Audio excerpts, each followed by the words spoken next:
Okay, guys.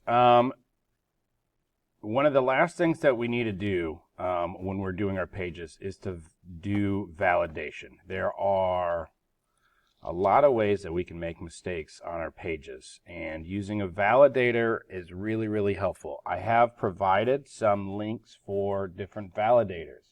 If any of those don't work, you simply do a search for a validator. You find one that's not being blocked. If you do have one that's being blocked, let me know, and I'll try to get that added to the white pages so that it will load. But if you go into the course reference material, we have the validation accessibility checkers. Okay, in here, you guys will be using the HTML validator. So when you click on this, this will open up to the W3 validation service. We want to do it by file upload. So we click validate by file upload. We choose the file that we just did. So you need to navigate to that set of folders where your pages are, and then you guys are going to click and select each one of those files and have it pass validation. So what we're looking for is to find any errors, okay? Some things might be warnings that we can ignore. Other things are things that we have to make sure that we fix. Bad value picture / coffee bag JPEG for attribute source on element image.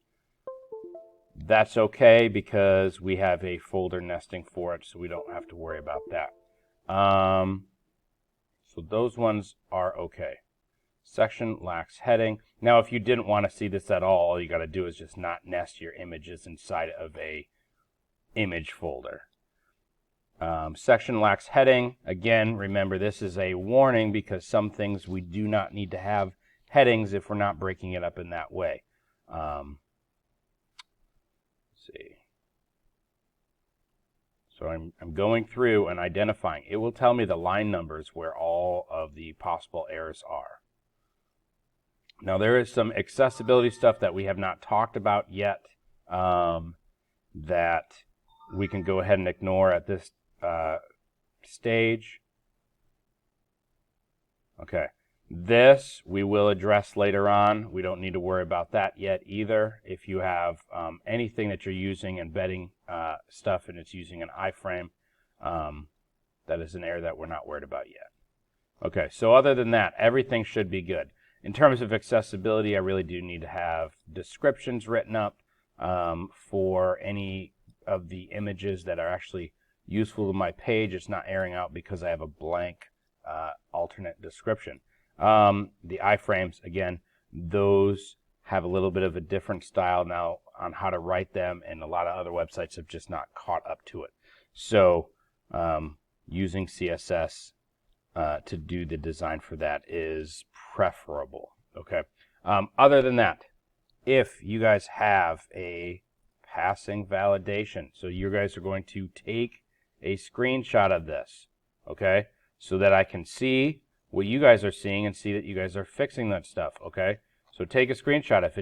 If the page is a little bit too big, just like what you guys have learned, we can scroll down, we can shrink it some so that we can still read it, but we can see more on the page. Take the screenshots that you need for that, okay? So we can see the errors. I want to see that you have correctly went through each one of the pages. You have validated each one of the pages so that you could address the issues of each one of the pages. Okay? All right. Good luck. Have fun.